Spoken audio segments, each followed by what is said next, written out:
नमस्कार, मैं अंजलि मिश्रा। स्वागत है आप सभी का द न्यूज में। 5 अलग अलग राज्यों के विधानसभा चुनाव जो है वो हो रहे हैं। कई जगहों पर जो है मतदान संपूर्ण हो चुका है, जैसे कि छत्तीसगढ़ में मतदान पूरा हो चुका है, कई और राज्यों में मतदान पूरा हो चुका है, कई और राज्यों में मतदान जो है होने बाकी है। और सभी का जो रिजल्ट है वो 3 दिसंबर को आने वाला है। और इसी बीच अब बीजेपी लगातार जो है वो छत्तीसगढ़ में, राजस्थान में सरकार बनाने का दावा कर रहे हैं।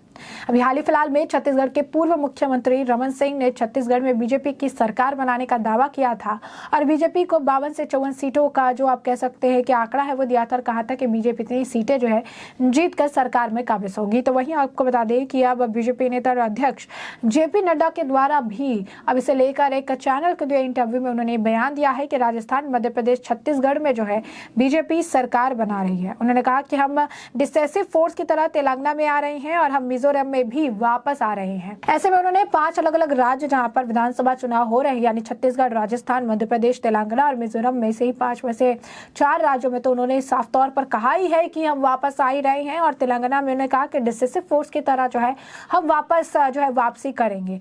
तो साफ तौर पर अब अगर बात कर ले सिर्फ स्पेसिफिक छत्तीसगढ़ की, क्योंकि अभी जो फोकस छत्तीसगढ़ को लेकर ज्यादा बयानबाजियां हो रही है, छत्तीसगढ़ को लेकर अगर आप कहेंगे तो कहा जा रहा है कि यहाँ पर ही जो है बीजेपी वापसी करेगी। भूपेश बघेल को महादेव बेटिंग ऐप वाले मामले से और भी कई सारे मामले और खुलासे जो हुए हैं उससे काफी ज्यादा नुकसान हुआ है। तो ऐसे में अगर छत्तीसगढ़ में भाजपा की सरकार बनती है तो कौन जो है मुख्यमंत्री पद का दावेदार हो सकता है, ये सबके दिमाग में सवाल चल रहा है। क्योंकि कांग्रेस की तरफ से तो भूपेश बघेल है, अगर इन केस अगर वापसी होती है तो यहाँ पर भूपेश बघेल होंगे, लेकिन टीएस सिंहदेव भी कह रहे हैं कि मेरे भी दावेदारी है, मैं भी जो है अगर भूपेश बघेल के अलावा देखूं तो मैं भी इस रेस में हूँ। तो यहाँ पर भी 2 दावे। लेकिन अगर भाजपा सरकार में सत्ता में वापसी करती है तो ऐसे कौन कौन से लोग हैं जो कि मुख्यमंत्री पद के दावेदार हो सकते हैं? तो आपको बता दें कि ऐसे 5 दिग्गज नेता है जो कि मुख्यमंत्री पद के दावेदार हो सकते हैं। तो छत्तीसगढ़ की सत्ता को बीजेपी फिर से हासिल करना चाह रही है। चुनाव में बीजेपी ने इसके लिए पूरा जोर लगा दिया है। छत्तीसगढ़ की जनता बीजेपी को सरकार बनाने का मौका देती है तो यहाँ भी सीएम पद को लेकर कई दावेदार हैं, लेकिन सभी एक सुर में कह रहे हैं कि पार्टी जिसे बनाएगी वो सीएम होगा। छत्तीसगढ़ में बीजेपी को सत्ता मिलती है तो सीएम पद के सबसे प्रबल दावेदार 15 साल तक मुख्यमंत्री रहे रमन सिंह हो सकते हैं।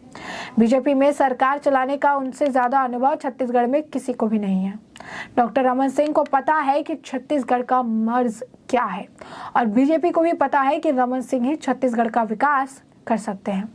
ऐसे में रमन सिंह एक बार फिर से सरकार का संचालन कर सकते हैं, लेकिन इस मामले पर रमन सिंह सीधे कुछ नहीं कह रहे हैं। बीजेपी प्रदेश अध्यक्ष अरुण साव भी अगले नंबर पे हैं। तो पूर्व सीएम रमन सिंह के बाद बीजेपी में सीएम पद के दूसरे सबसे बड़े दावेदार बीजेपी प्रदेश अध्यक्ष अरुण साव हो सकते हैं। पार्टी का ओबीसी चेहरा और बिलासपुर से सांसद अरुण साव पार्टी का 100वें चेहरा है। बीजेपी प्रदेश अध्यक्ष की कमान संभालते ही अरुण साव ने पार्टी को मजबूत करने का काम शुरू किया। सरकार के खिलाफ लगातार हमला करते रहे और चुनाव में माहौल बीजेपी के पक्ष में बना दिया। इसके बाद अगला नंबर पूर्व सांसद विष्णुदेव साय और पूर्व केंद्रीय मंत्री रामविचार नेताम का भी जो है हो सकता है। तो सामान्य वर्ग से आने वाले रमन सिंह और ओबीसी अरुण साव को पार्टी सीएम नहीं बनाती है तो ऐसे में बीजेपी अपने 2 बड़े आदिवासी नेताओं में से एक को सीएम बना सकती है। पूर्व सांसद विष्णुदेव साय और पूर्व केंद्रीय मंत्री रामविचार नेताम में से किसी एक को बीजेपी मुख्यमंत्री जो है बना सकती है। आरएसएस के बैकग्राउंड से आने वाले विष्णुदेव साय को सीएम बनाने के लिए संघ भी दबाव डाल सकता है। कई बार से सांसद और रमन सिंह के मंत्री रहे साय को सत्ता चलाने से ज्यादा दिक्कतों का सामना नहीं करना पड़ेगा। बीजेपी के दूसरे बड़े आदिवासी नेता रामविचार नेताम को भी पार्टी सीएम बनाने पर विचार जो है कर रही है।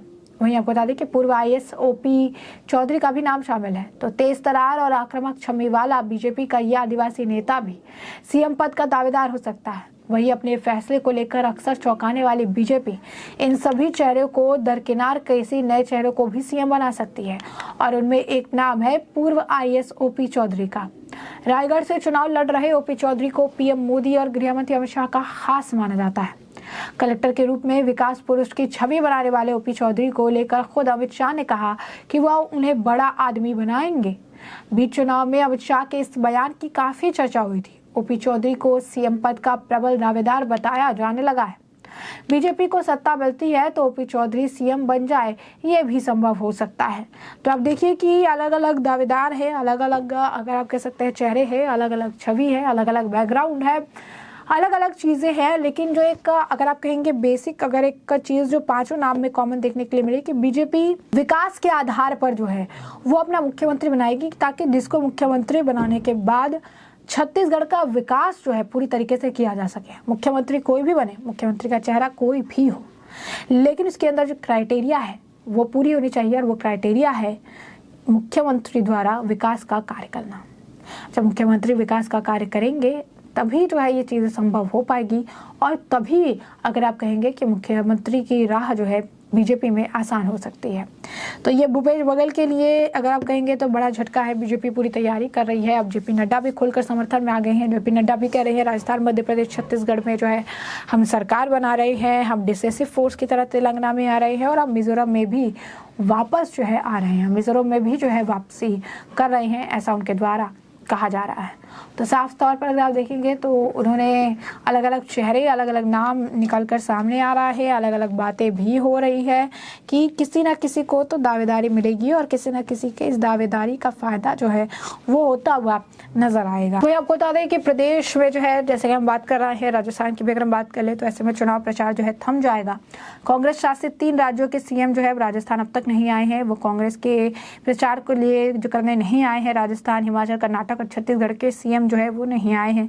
राजस्थान, हिमाचल, कर्नाटक और छत्तीसगढ़ के सीएम राजस्थान, जबकि भाजपा शासित जो कई राज्य है वहाँ के सीएम जो है राजस्थान में प्रचार कर रहे हैं, चाहे वो मुख्यमंत्री योगी आदित्यनाथ हो, हिमंत बिश्व शर्मा हो, सभी जो है बारी बारी से आ रहे हैं। जो भी स्टार प्रचारकों के लिस्ट में शामिल है वो सभी जो है यहाँ पर आ रहे हैं और अपनी बातें रख रहे हैं, जनता को जो है समर्थन करने की बात कर रहे हैं, जनता के सामने जो है चीज़ें कर रहे हैं।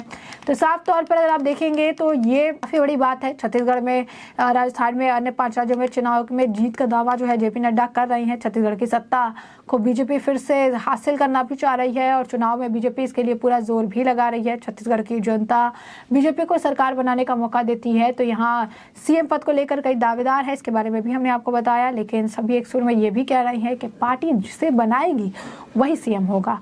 छत्तीसगढ़ में बीजेपी को सत्ता मिलती है तो सीएम पद के लिए सबसे प्रबल दावेदार जो है 15 साल तक मुख्यमंत्री रहे रमन सिंह हो सकते हैं और बीजेपी में सरकार चलाने का उनसे ज़्यादा अनुभव छत्तीसगढ़ में किसी को भी नहीं है।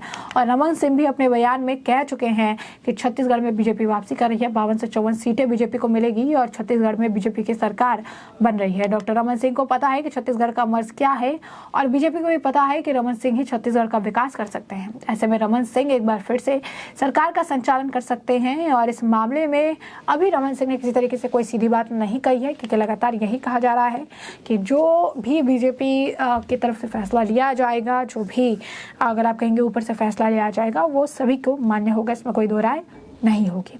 तो ऐसे में हमने आपको जो पूरा मामला है ये बड़े विस्तार से बताया कि पूरा मामला क्या है और अब इस पूरे मामले पर आपकी भी जो राय हो हमें कमेंट सेक्शन में कमेंट करके ज़रूर साझा करिएगा। धन्यवाद।